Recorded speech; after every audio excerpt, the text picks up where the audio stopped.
días. Un saludo especial para todos y todas de parte del doctor Jorge Luis Trujillo Alfaro, presidente del Consejo Superior de la Judicatura, así como la doctora María Lucía Novoa, directora de la Escuela Judicial Rodrigo Lara Bonilla. En la mañana de hoy les damos la bienvenida a esta conferencia virtual titulada Importancia de aportar al sistema de seguridad social y para fiscales. Esto como parte del ciclo de conferencias que se empiezan a desarrollar en virtud de la alianza construida entre el Consejo Superior de la Judicatura a través de la Escuela Judicial Rodrigo Lara Bonilla y la Unidad de Gestión Pensional y Parafiscal, UGPP, cuyo objetivo es contribuir a la construcción de espacios reflexivos y académicos sobre debates recientes en temas de evasión de aportes y competencias del UGPP y demás administradoras del sistema pensional. Nuestro invitado especial desarrollará una conferencia titulada Importancia de aportar al sistema de seguridad social y de parafiscales, donde ilustrará al auditorio sobre qué es la unidad de gestión pensional y de parafiscales desde el marco normativo que se aplica para adelantar sus funciones, indicando qué es lo que hace la unidad, cómo lo hace y por qué lo hace. Aunado a lo anterior, explicaremos cuáles son las conductas de evasión que identifica la unidad y cómo se integra esta información para identificar a las personas que incurren en esta conducta. Por último, abordaremos la problemática que se origina en la cotización de seguridad social y para fiscales por parte de afiliadoras que no están autorizadas para realizar estos aportes.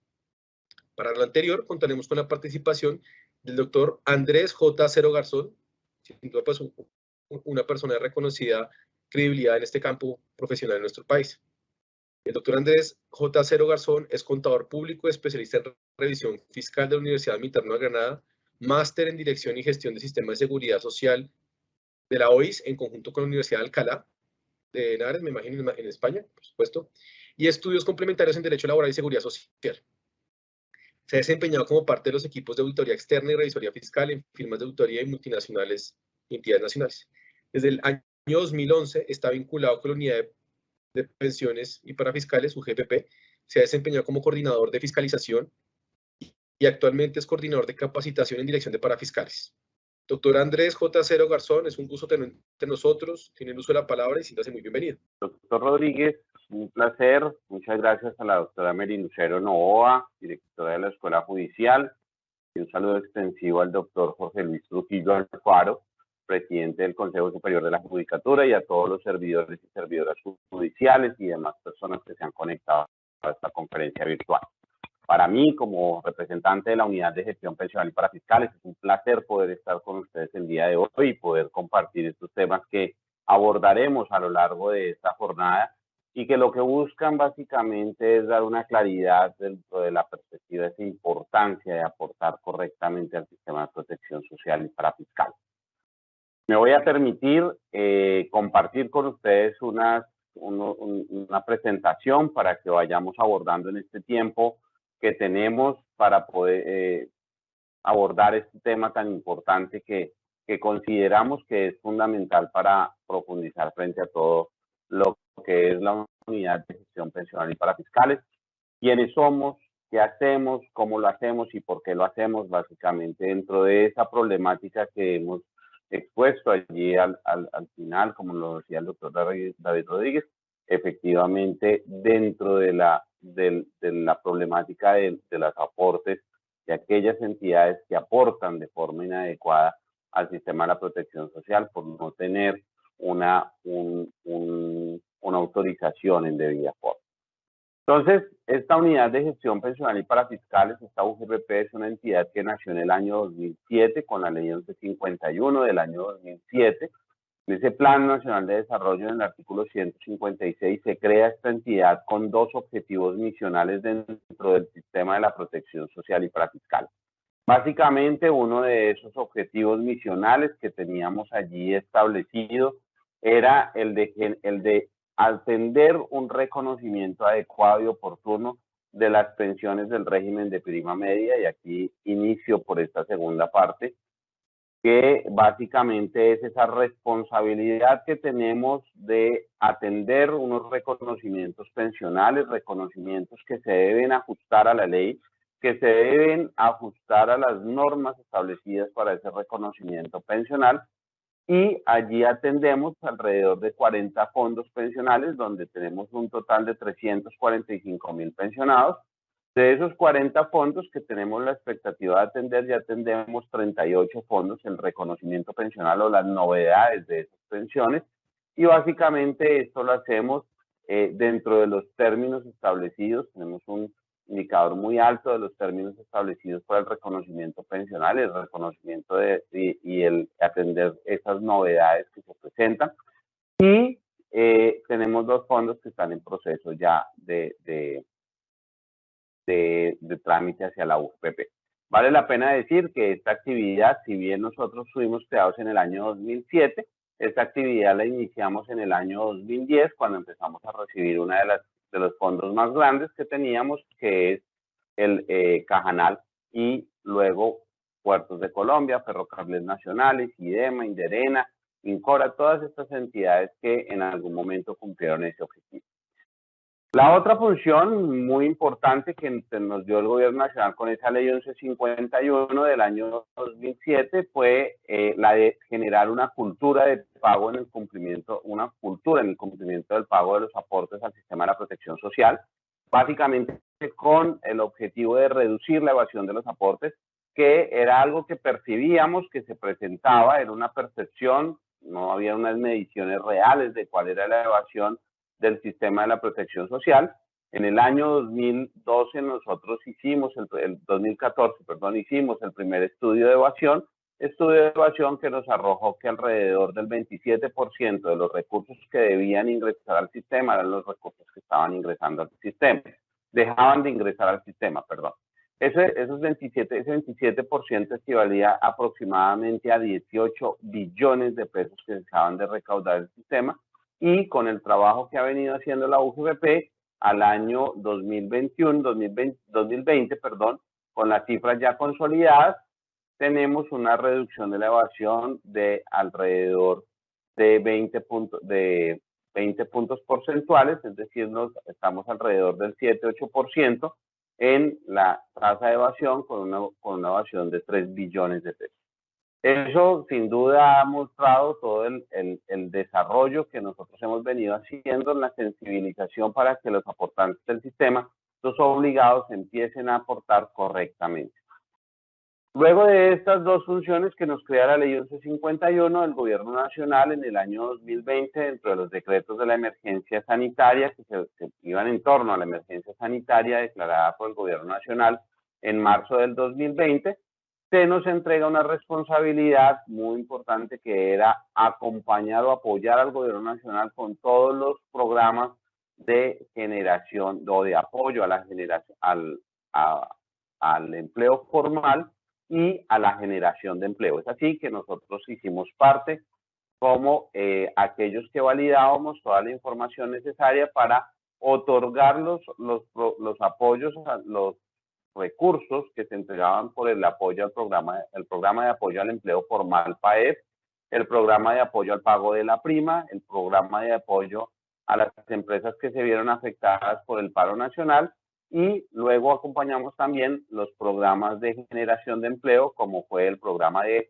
apoyo al empleo joven, dentro de la estrategia Sacúdete, y ahora la generación de empleo, que es un programa que apoya tanto a trabajadores a empleadores, que incrementen su número de trabajadores, y esto siendo que sean jóvenes estos trabajadores o que tengan más de 28 años, que es digamos que los rangos en los que está establecido: jóvenes menores de 28 años y mayores de 28 años, sean mujeres u hombres, también unos programas de apoyo. Esto, hacemos el programa de apoyo en la entrega de los recursos, y asimismo se nos entregó la función de fiscalizar cuando esto se generaran, estos programas de apoyo, fiscalizar para luego validar si efectivamente cumplían o no con esos derechos.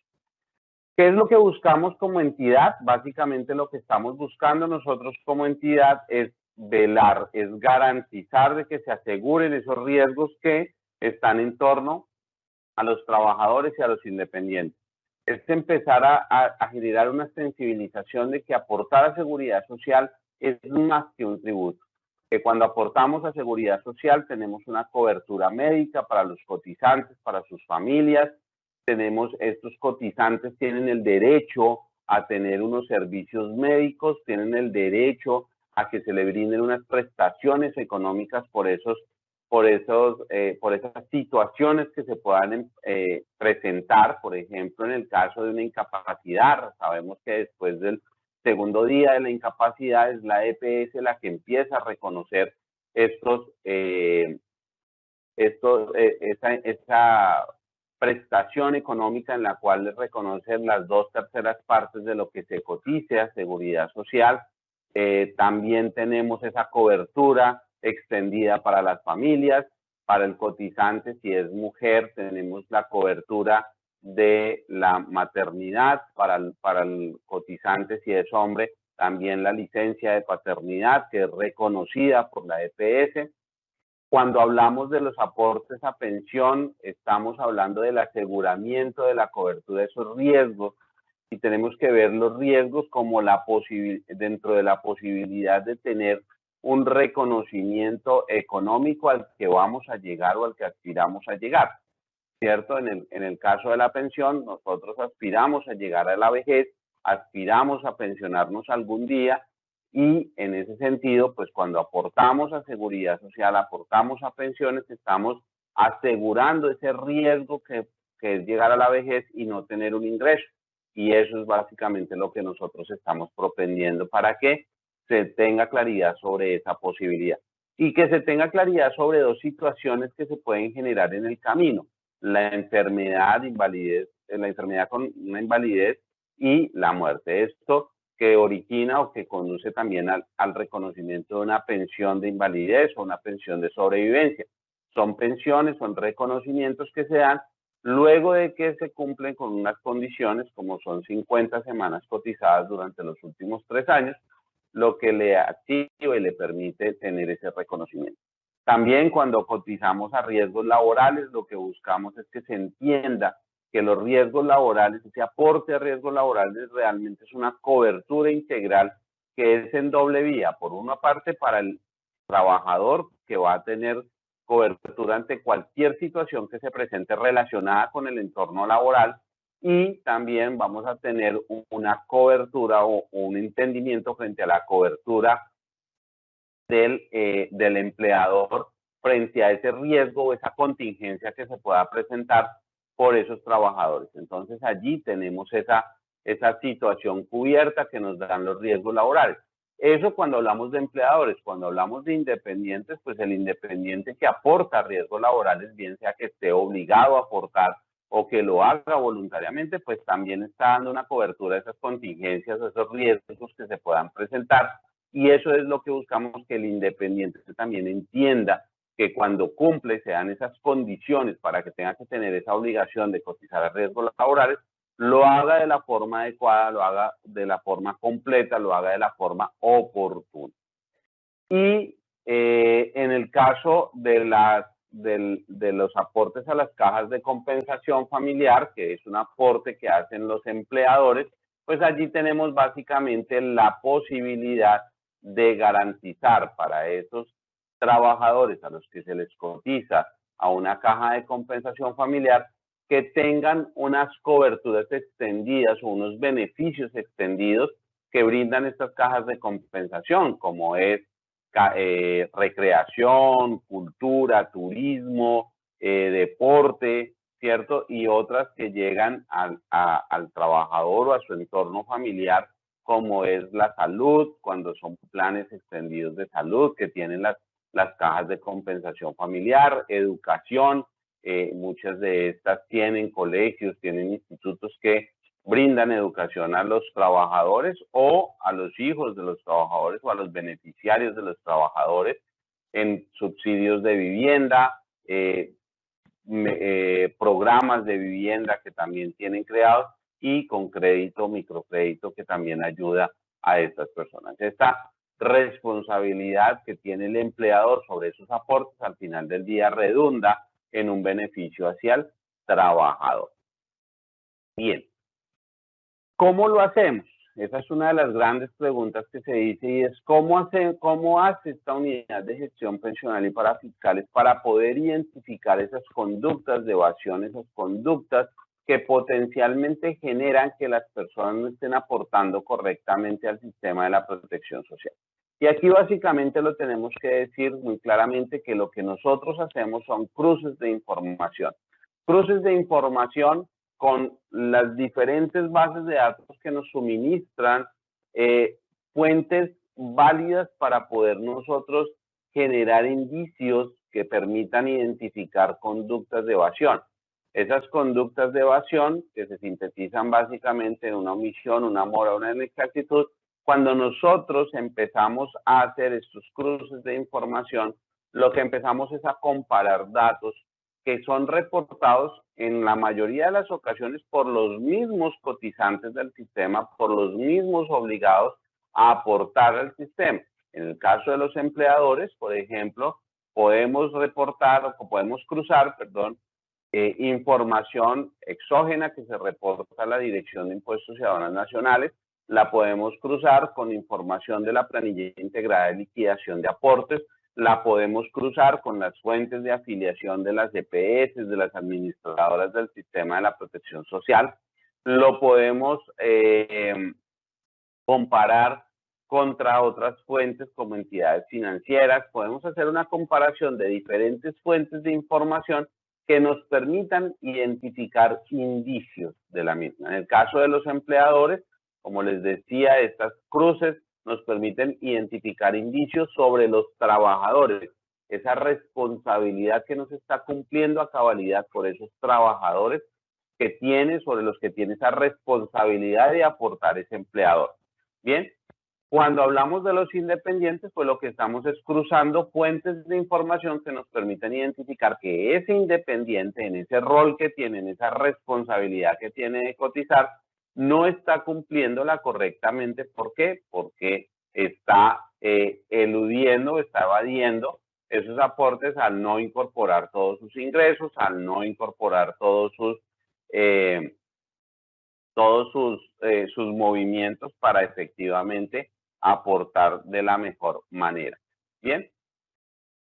También, ¿qué tenemos? Tenemos unas fuentes de información que son las denuncias. Esas denuncias también nos permiten a nosotros identificar esos indicios de evasión, ¿cierto? Cuando recibimos esas denuncias de trabajadores, cuando recibimos esas denuncias de terceros en las cuales nos están diciendo, oiga, por ejemplo, un trabajador nos está diciendo, mire, mi empleador me paga un salario de X monto, pero solamente me está cotizando a Seguridad Social sobre un monto Y. Y eso pues nos permite identificar que efectivamente cuando hacemos esa comparación, cuando vemos esas pruebas, cuando vemos esas evidencias, nos permite identificar que efectivamente se está haciendo un aporte inferior al que debería ser. ¿Qué encontramos en casos o conductas, por ejemplo, como la omisión? En la omisión, que es esa ausencia de afiliación o vinculación de esos trabajadores, básicamente lo que vamos a encontrar es que no se cumple con ese deber de afiliar a los trabajadores. Nosotros en cruces, por ejemplo, con bases de datos como el SENA, que los cruzamos con las planillas integradas de liquidación de aportes. Cuando usted me reporta a una persona como un aprendiz del SENA, yo lo que hago es ir a preguntarle al SENA y decirle, oiga, señor SENA, dígame si esta persona que me están reportando, que este empleador me está reportando como un aprendiz del SENA en etapa lectiva, en etapa productiva, efectivamente está en esas etapas, está en eso, para esos periodos, tiene esa condición. Si el SENA me dice, no, mire, a usted se lo están reportando como etapa lectiva, pero yo para ese periodo lo tengo reportado como etapa productiva, pues yo empiezo a identificar allí conductas de omisión. ¿Por qué omisión? Porque cuando un aprendiz del SENA pasa de etapa lectiva a etapa productiva, ese aprendiz del SENA tiene que pasar de una cotización en salud únicamente en etapa lectiva a una cotización en salud y riesgos, que es la que tiene que tener en etapa productiva. O si pasa de la etapa productiva a ser empleado directamente de la empresa, pues ya no tendrá solamente que cotizar ese empleador como salud y riesgos, sino que tendrá que cotizar al sistema integral de salud de acuerdo con la responsabilidad que le corresponde. Así, por ejemplo, también identificamos cuando usted hace una afiliación por ejemplo, al subsistema de riesgos laborales, pero no hace la afiliación a salud, pensión, a esos otros subsistemas, entonces también empezamos a identificar que se genera un inconveniente dentro de este proceso. En la mora, pues la mora lo que hacemos es identificarlo a través de, inicialmente nosotros lo identificamos a través de unos cruces en los cuales vemos que la persona se encuentra afiliada, pero no está realizando el pago de la seguridad social. No obstante, tenemos un mecanismo que son unos estándares de cobro, los cuales básicamente nos permiten dar unos lineamientos para que las administradoras del sistema adelanten el cobro de la mora como les corresponde. Y con las administradoras, pues, y también para la inexactitud, vamos a tener cruces, por ejemplo, la información exógena que reporta un empleador, donde reporta a esos trabajadores que tiene a cargo. Lo que hacemos nosotros es compararla con la planilla, y si yo tengo una información exógena o una nómina electrónica, hoy que hablamos de nómina electrónica, y veo que tengo un trabajador o un empleador que está reportando, un trabajador en el cual tiene ingresos al año por 70 millones de pesos, pero su cotización a seguridad social todos los meses es sobre una base de cotización de 1 millón de pesos, donde si sumamos ese millón de pesos de esa base de cotización de 12 meses, daría 12 millones de pesos. Entonces estaríamos hablando de que hay una diferencia entre los 70 millones de pesos y los 12 millones de pesos, lo que nos haría pensar que hay unos indicios de que no se está cotizando correctamente.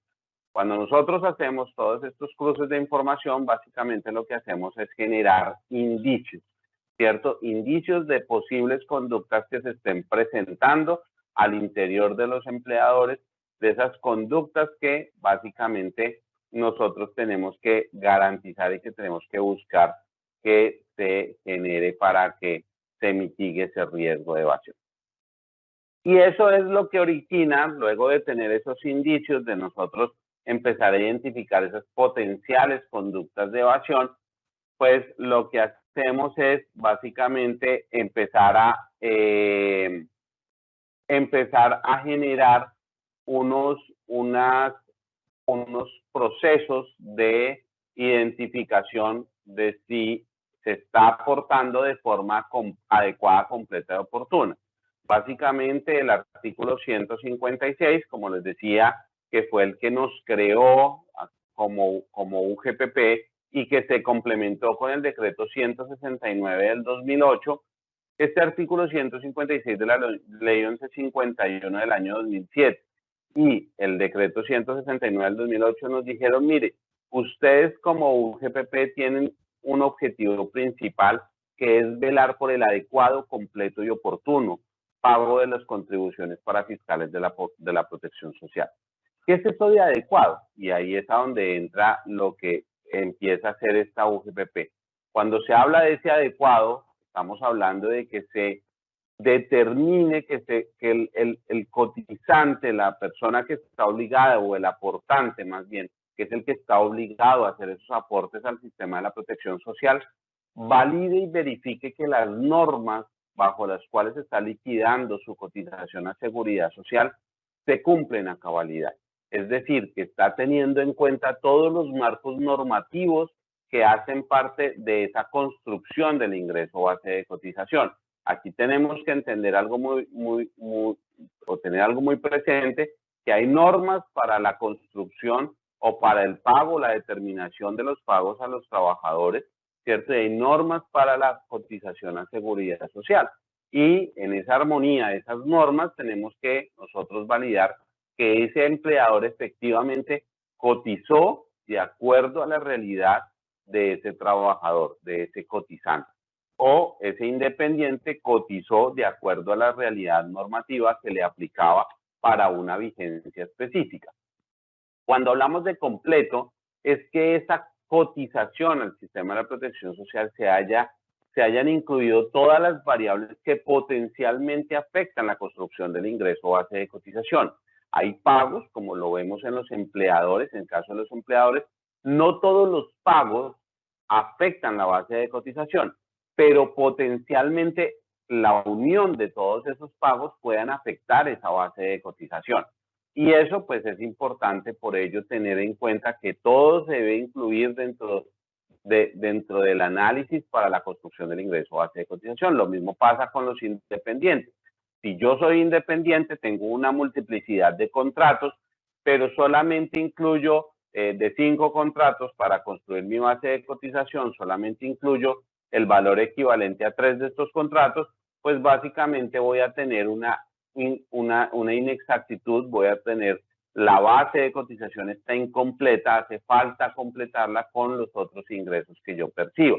O si tengo ingresos de diferentes fuentes, de diferentes fuentes o de diferente naturaleza esos ingresos, pero solamente incluyo una de estas, pues lo que va a pasar es que los demás ingresos van a estar, por así decirlo, desatados, ¿cierto? Y voy a tener un gran problema para hacer este aporte.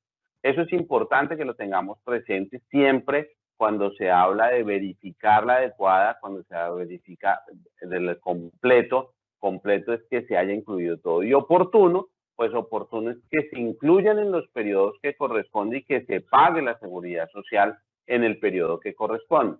No puede ser posible que una persona, que un hecho económico, por ejemplo, unas horas extras o unas comisiones o el valor reconocido por unas vacaciones que se haya presentado en el mes de marzo, yo después lo reporte en el mes de septiembre o en el mes de octubre. ¿Por qué? Porque ahí ya no hay una coherencia ni dentro del adecuado, que son las normas que le aplican, ni dentro del completo, porque no se incluye todo en el periodo, ¿cierto? O no se incluyen todos los valores, y oportuno porque esos valores no se incluyen cuando se tienen que incluir o no se hacen los aportes a seguridad social cuando se tienen que hacer. Entonces, básicamente ese es el objetivo cuando nosotros empezamos a hacer nuestro proceso, empezamos a hacer nuestro análisis, es velar por ese adecuado, completo y oportuno pago. Cuando se da ese proceso para validar ese completo pago de los aportes, ya hablamos de que no son solamente esos cruces de información, sino que ya empezamos a validar información dentro de ese inicio de esos procesos de determinación de obligaciones. Ya básicamente lo que vamos es a identificar cuáles son esas conductas que se generan y cuáles son esos valores que se generan sobre cada una de estas conductas. En esos procesos de determinación y cobro, ya nosotros, luego de validar la información del empleador o luego de validar la información del independiente, empezamos a decir, oiga, mire, usted está presentando conductas de omisión. ¿Por qué? Porque no afilió, porque no vinculó a un trabajador, ¿cierto? Como les decía ahorita, la no afiliación es cuando se tiene esa responsabilidad de ingresar a ese trabajador por primera vez y no se cumple con esa obligación, ¿cierto? Entonces yo básicamente lo que estoy haciendo es un proceso o estoy cometiendo un error frente a ese proceso de afiliación, y básicamente lo que le estoy diciendo es, mire, usted no afilió, por ejemplo, afilió a un trabajador a riesgos laborales desde el 20 de agosto, pero en salud o en cajas de compensación, usted solamente lo afilió a partir del 1 de septiembre. Entonces ya tenemos una omisión por una fracción de tiempo, ¿cierto? En el caso de la vinculación, por ejemplo, yo que trabajo en la unidad de gestión pensional y para fiscales, si el día de mañana me retiro de la entidad, ¿qué va a pasar? Pues mi empleador va a marcar una novedad de retiro en la planilla integrada de liquidación de aportes, y si yo me voy a trabajar con otra entidad, entonces con esa otra entidad tendrá la obligación de vincularme para que esos sistemas para salud y pensión. ¿Por qué? Porque yo ya estoy afiliado. Yo ya estoy afiliado a salud, yo ya estoy afiliado a pensión. Lo que he cambiado es de estatus o de condiciones en el sentido que yo estaba afiliado a salud, por ejemplo, como cotizante. En el momento que me retiré de la UGPP, pues dejé de ser cotizante, muy seguramente pasaría yo a ser beneficiario de mi cónyuge y pues en ese caso ya sería yo beneficiario. ¿cierto? Ya no soy cotizante, sino soy beneficiario. En pensión, yo ya no estoy afiliado activo como cotizante, sino que ahora estoy inactivo. ¿Por qué? Porque no estoy cotizando a pensión. Cuando me vuelvan a vincular, cuando yo me vuelva a vincular con otro empleador, ese otro empleador pues tendrá la obligación de vincularme, es decir, asociarme a él como su trabajador, o si me vinculo en calidad de independiente, si empiezo a adelantar actividades como independiente, tendré que vincularme en calidad de independiente. Ya no tengo que volver a hacer un proceso de afiliación porque ya estoy afiliado en salud y pensión. Diferente si sucede para los casos de los riesgos, porque pues yo puedo estar en riesgos como dependiente, ¿cierto? Yo puedo estar en una administradora, que es el que se afilia como es el empleador, ¿cierto? Y él es el que se afilia a esa administradora y es el que toma la decisión. En salud y pensión, quien tomó la decisión soy yo. Lo mismo pasa para las cajas de compensación familiar. Cuando hablamos de esa inexactitud que yo le identifico, yo le digo a ese empleador o a ese independiente, vea, yo estoy luego de identificar, de hacer un análisis y una evaluación de su información, estoy identificando con certeza cuáles fueron los valores que usted dejó de pagar por cada uno de los periodos. Y le estoy diciendo, usted es un inexacto, usted cometió una conducta de inexactitud porque usted pagó menos de lo que tenía que pagar. Luego de que yo hice el cruce de la información, yo verifiqué sus ingresos, yo verifiqué toda su información y eso me permitió identificar esa conducta. Y la mora, pues básicamente cuando yo tengo cuando yo inicio mis procesos de fiscalización, en la mora yo tengo un derecho preferente. ¿Qué es un derecho preferente? Los estándares de cobro, como les decía ahorita, fueron unos lineamientos que nosotros entregamos a las administradoras del sistema para que las administradoras del sistema en salud, en pensión, en riesgos, las cajas de compensación, adelantaran el cobro de esa mora cuando se presentara frente al sistema de la protección social. Y básicamente lo que hacemos nosotros es empezar a generar mecanismos para que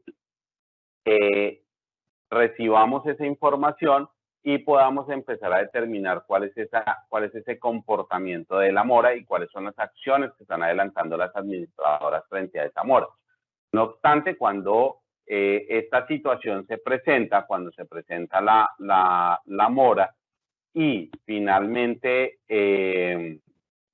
nosotros iniciamos un proceso de fiscalización, en ese proceso de fiscalización nosotros vamos a ser quienes cobremos esa mora como ese derecho preferente que nos fue dado por la ley 1607 del 2012 y en especial dentro del decreto 3033 de 2013 y después en el decreto 1068 del 2015. Básicamente allí lo que hacemos nosotros es efectivamente en esa competencia de ese derecho preferente, pues es cobrar la mora cuando empezamos nosotros un proceso de determinación de obligaciones.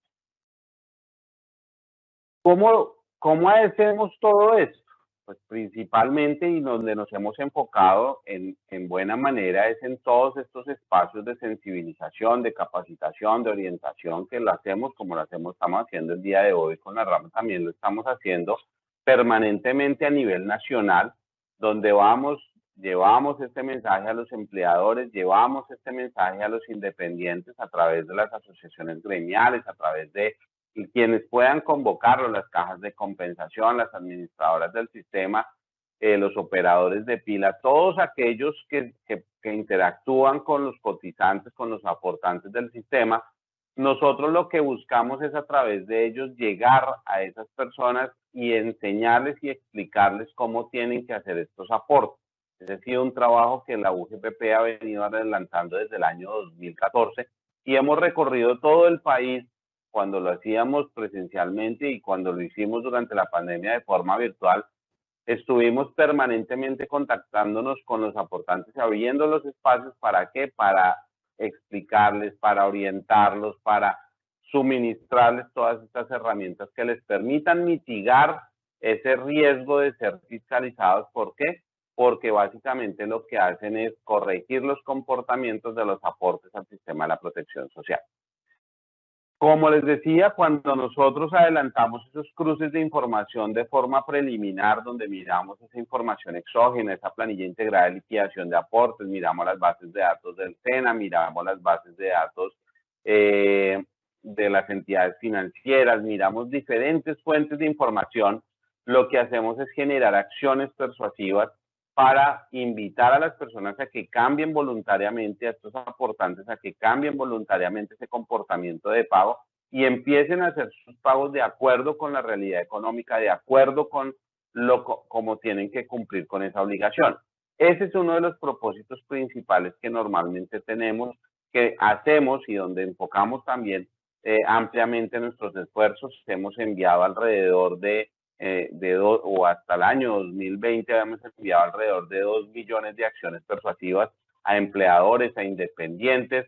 Hoy en día estamos enviando acciones persuasivas a los independientes también para generarles las alertas frente a la importancia de cotizar.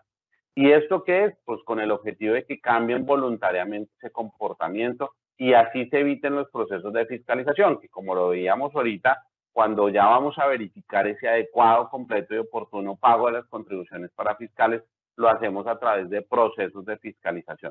Esos procesos de fiscalización en los que pedimos información contable, pedimos información de nómina, pedimos información, soportes, contratos para los empleadores, para los independientes les pedimos relación de facturación, les pedimos la facturación o la fuente de los ingresos, de dónde provienen, le pedimos los soportes de los costos, de los gastos, para poder hacer esas validaciones o la contabilidad, y llevan contabilidad en debida forma estos independientes. Entonces, toda esa información que la hacemos con procesos de fiscalización, que son procesos largos, son procesos complejos, porque empieza a generarse esa discusión de remítame una información, nosotros evaluar esa información, determinar esa obligación, que se controvierta esa obligación y se empiece a discutir, oiga, yo sí cumplía, no cumplía, qué pasó, mire, aquí está el contrato, aquí está el soporte. Muchas veces los empleadores no tienen esos soportes o los independientes no cuentan con esos soportes, y eso hace que las obligaciones pues empiecen a ser bastante onerosas para ellos. Entonces, básicamente todos estos son los mecanismos que nosotros adelantamos para ellos. Dentro de esa responsabilidad que se tiene como independiente, ¿cierto? Tenemos que ver que el independiente tiene una responsabilidad por hacer los aportes, bien sea que su naturaleza sea ser contratista, ser cuenta propia o tener contratos diferentes a prestación de servicios personales. Cuando se tienen estos ingresos de esta fuente como independiente, pues se debe cotizar al sistema de la protección social. Únicamente se centra la cotización principalmente en salud y pensión, y como les decía, en algunos casos se verá la obligación de cotizar a riesgo laboral. Por ejemplo, cuando yo tengo un contrato de prestación de servicios, pues yo tengo la obligación de cotizar a riesgos laborales. Cuando yo tengo o realizo actividades relacionadas con los riesgos 4 o 5, tengo la responsabilidad de hacer aportes a riesgos laborales. Riesgos 5 son actividades de alto riesgo, por ejemplo, como minería, tengo actividades como trabajo en alturas, tengo actividades como el transporte de carga, el transporte de pasajeros, ¿cierto? Esas actividades que se consideran actividades de alto riesgo, están marcadas dentro de los riesgos 4 o 5, pues son actividades en las cuales esos independientes deben cotizar correctamente, deben cotizar también a riesgo laboral. Básicamente, ¿cómo hacen esta cotización los independientes? Hasta el 20 de junio del 2022 hacían una cotización de acuerdo con lo que estaba establecido en el artículo 244 de la ley 1955 del 2019.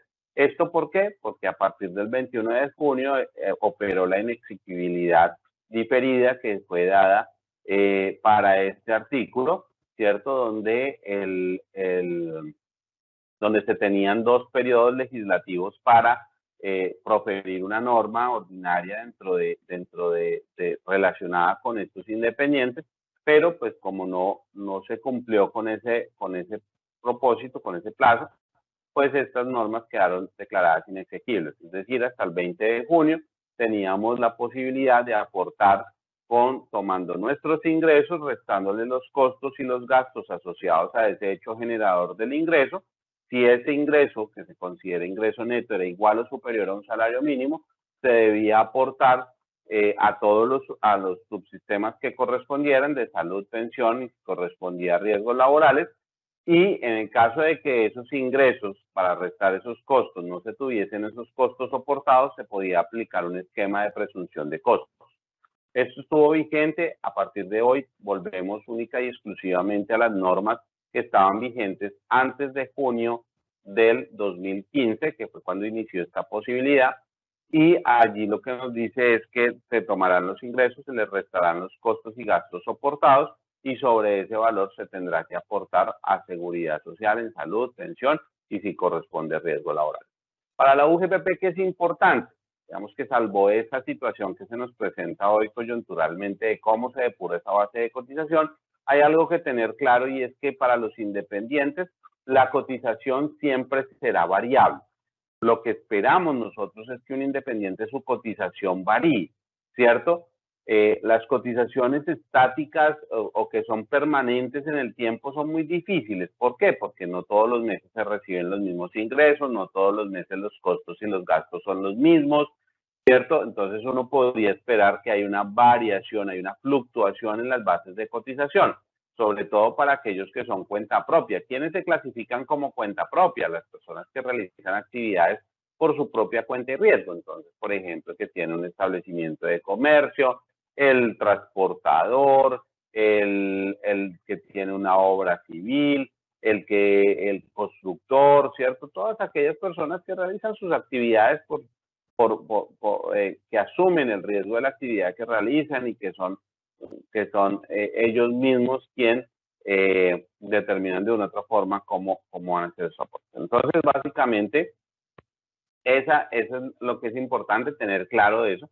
¿Y qué es importante? Tener claro que en los independientes las tarifas de aporte son fijas. Es decir, que no hay forma, no hay chance en el que yo esté fluctuando las tarifas. ¿Bien? En el caso de los empleadores, pues hay que tener claridad que el empleador en principio está obligado a cotizar a 6 subsistemas, 3 que corresponden al sistema de seguridad social, que son salud, pensión y riesgos laborales, y 3 que corresponden a las cajas de compensación, al SENA y al ICBF. Esa responsabilidad, pues básicamente, en principio, como lo digo, se deben cotizar a los 6 subsistemas, no obstante, en algunos escenarios se podrá cotizar algunos de estos subsistemas me podré exonerar de hacer estos aportes. Por ejemplo, cuando me aplican algunos beneficios tributarios que están dados en la ley y que exoneran a los empleadores que son contribuyentes de renta, ¿cierto? O el régimen simple de tributación y que tienen básicamente trabajadores que devengan menos de 10 salarios mínimos, me puedo exonerar de hacer aportes en la parte correspondiente al empleador en salud, al SENA y al ICBF. Entonces, solamente aporto pensión como empleador, pensión, riesgos laborales y caja de compensación, y pues a salud y a pensión, pues se descuenta la parte correspondiente al trabajador y se aporta esa parte. Esto básicamente son mecanismos que permiten que se exonere de hacer aportes o que se hagan aportes de forma progresiva por parte de los empleadores y hace que esa obligación no es que se elimine completamente esa responsabilidad, sino que bajo ciertas condiciones efectivamente puedo disminuir esa posibilidad de aportar. ¿Qué es importante tener en cuenta como empleador? Que los aportes a seguridad social pues también tienen unos beneficios asociados a los mismos, como cuál para el empleador, pues el que se pueda descontar esto en sus declaraciones tributarias y que pues mitiga el riesgo de ser fiscalizado por la unidad de gestión pensional para fiscal.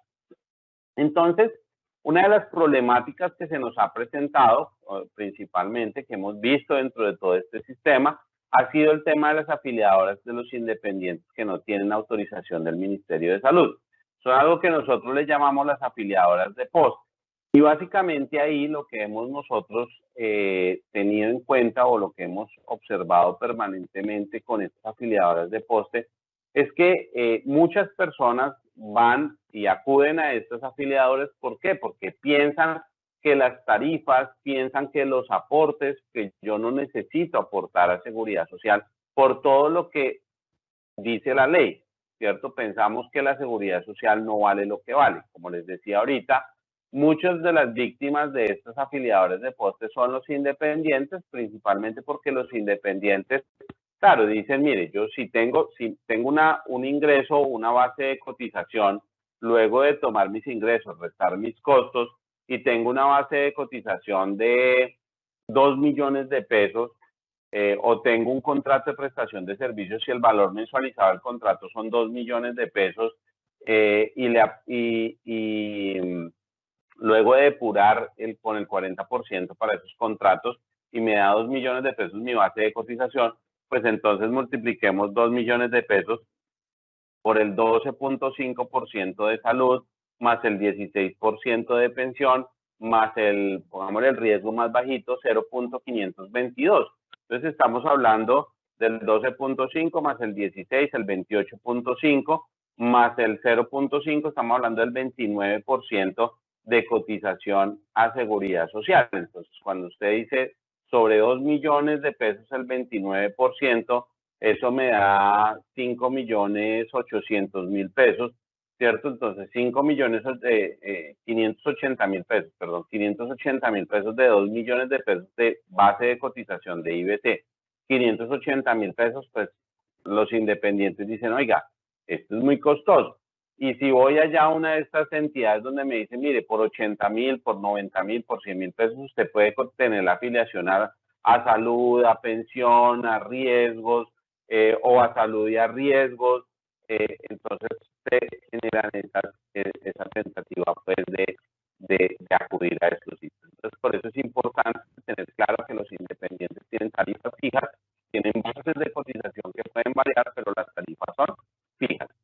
Entonces, eso es algo que se evidencia allí, y cuando acuden estos independientes a esas afiliadoras, básicamente estas afiliadoras lo que hacen es que fingen principalmente ser empleadores, ¿sí? Entonces ahí cometen otro grave error, ¿cuál es? Que usted ya no es independiente y no cotiza como independiente, sino que terminan cotizándole por usted. Es como si usted fuera empleado de esa empresa, que se termina llamando muchas veces afiliamos SAS o afiliamos limitada, o a nombre incluso de personas naturales como si fueran empleadoras. Y básicamente ellos pues terminan allí inmersos, o utilizan la figura de cooperativas también, y terminan allí inmersos básicamente haciendo estos aportes. ¿Por qué? Porque manipulan la planilla integrada de liquidación de aportes al hacerse pasar como empleadores, y por ejemplo una persona que tiene una edad de 50 años o de 40 años, la hacen pasar como si fuera una persona que tuviera requisitos cumplidos para cotizar a pensión, o la hacen pasar como si fuera una persona ya pensionada por invalidez. Entonces, todas estas variables que utilizan estas afiliadores es para eludir los aportes al sistema.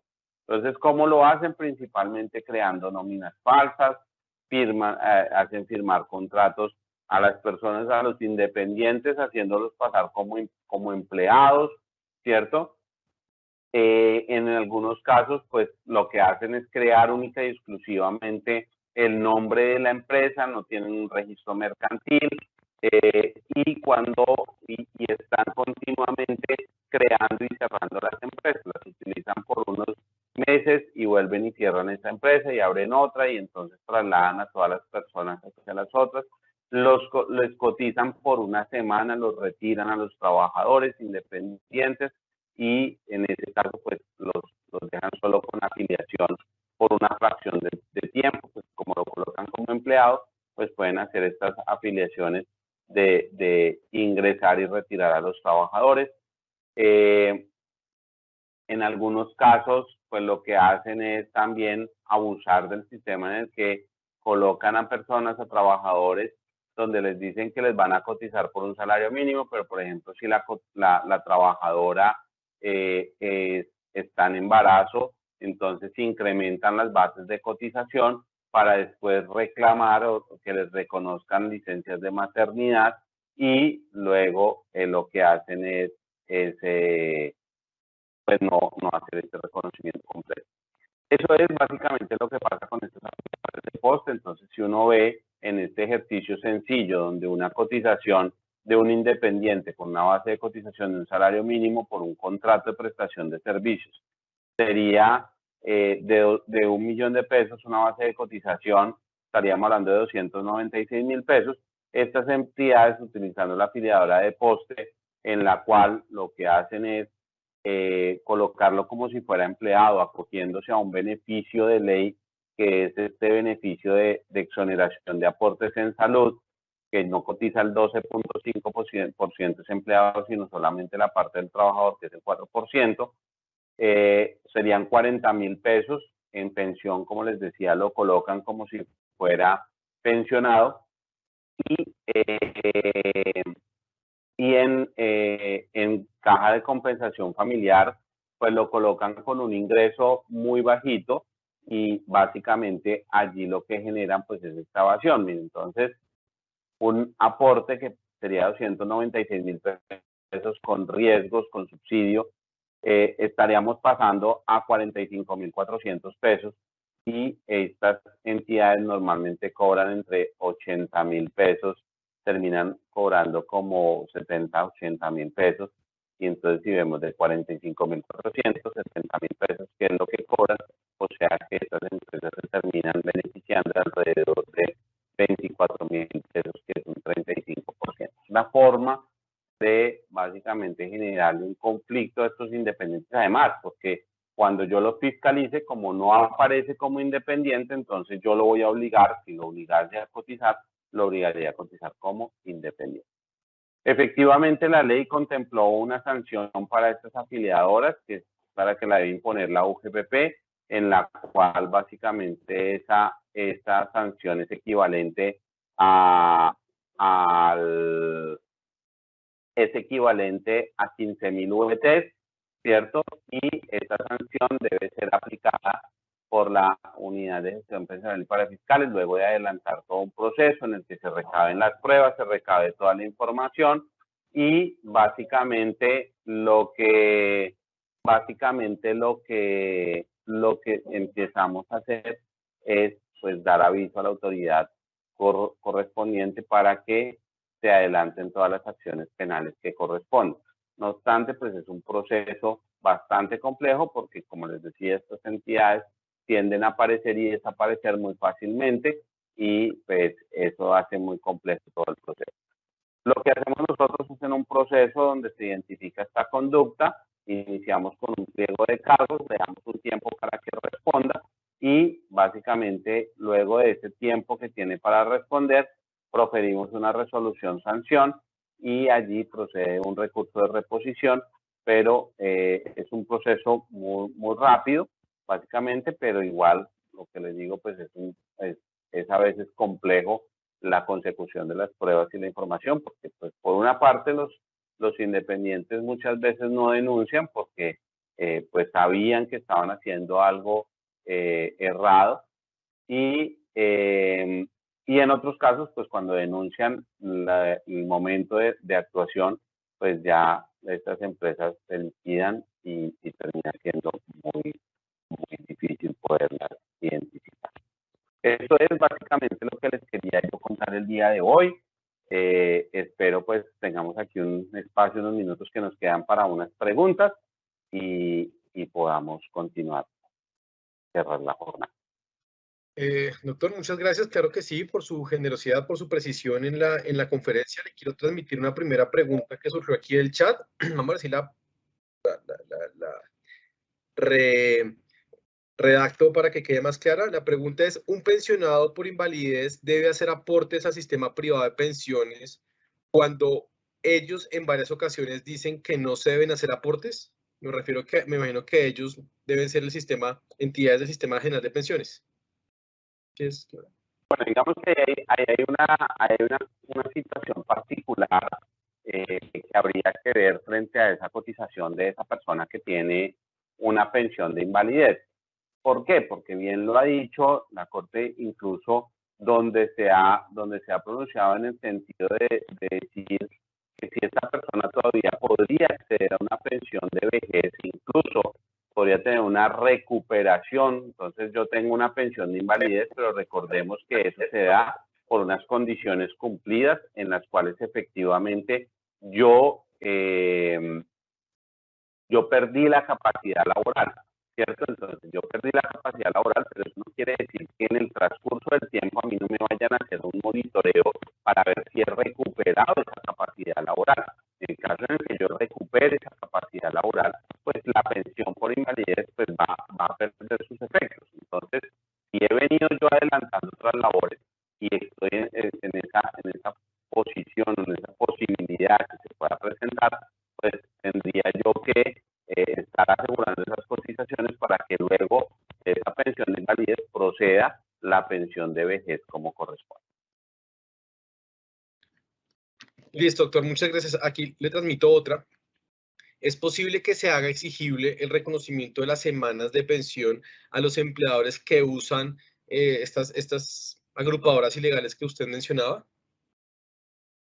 Pues a ver, ¿qué es lo que sucede? Pues se hacen aportes si esta agrupadora, que muy pocas hacen ese ejercicio de cotizar a pensión. Si hicieran la cotización a pensión, pues la cotización se va a encender y se va a acumular esas semanas o esos valores del ahorro, ¿cierto? Eso va a suceder. No obstante, ¿qué va a pasar? Si yo soy independiente, pero aparezco como si fuera empleado, pues la problemática que va a existir es que como empleado, voy a aparecer unas semanas de cotización como empleado, pero no va a aparecer una cotización como independiente. Y entonces, pues allí vamos a tener, de todas maneras, no va a aceptar esa responsabilidad que tenía como independiente. Finalmente, doctor Acero, transmito esta. ¿Es posible? No, esta es esta. ¿Es posible que se puedan restituir los recursos que fueron aportados de forma inadecuada por una afiliadora ilegal? Desafortunadamente no. Desafortunadamente luego de que yo hago el pago, pues pongamos el escenario en el que un independiente va, acude a una afiliadora ilegal, esa afiliadora ilegal efectivamente no hace los aportes que tenía que hacer. Como no hace los aportes que tenía que hacer, entonces el independiente, pues básicamente, ¿en qué va a quedar? Pues va a quedar ese independiente o no va a recibir esos recursos. Tendría que ese independiente iniciar un proceso contra esa entidad, ¿cierto? Pero vuelve y pasa el problema. Las entidades se desaparecen y esos recursos básicamente se pierden y no hay chance de volver a recuperar esos valores pagados que no fueron efectivamente depositados en la cuenta. Un saludo, pues un agradecimiento muy especial al doctor Andrés J. Acero Garzón por su generosidad, quien de su amplia trayectoria profesional nos ha ilustrado acerca del rol, visión, misión y competencias de la Unidad de Pensiones y Parafiscales, UGPP. Igualmente, pues un afectuoso saludo de agradecimiento a los servidores y servidores judiciales y a todas las personas que actúan en el sector justicia que se conectaron a esta conferencia virtual. Asimismo, los invitamos a que nos sigan a través de nuestras redes sociales como Facebook, Instagram, Twitter y YouTube, donde podrán encontrar información sobre todas nuestras videoconferencias, además de otras noticias de interés. Al doctor Andrés J. Acero, muchas gracias y un feliz resto de día.